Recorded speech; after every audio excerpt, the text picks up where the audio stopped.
Hi everyone, it's Miss Nicky here. I've been practicing how to stop, think and stand quietly. I've been doing this because very soon it will be ANZAC Day. Do you know what ANZAC is? Right, it's a very special day where we stop, we stand quietly, and where we think about our soldiers and all that they've done to help us have a better life.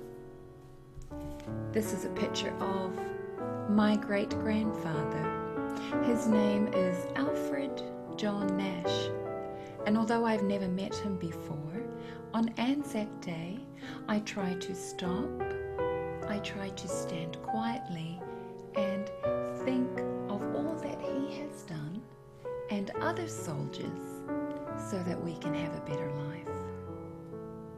Now I know it can be very tricky standing still, but would you like to practice with me? We can do this, everybody. Remember, stop,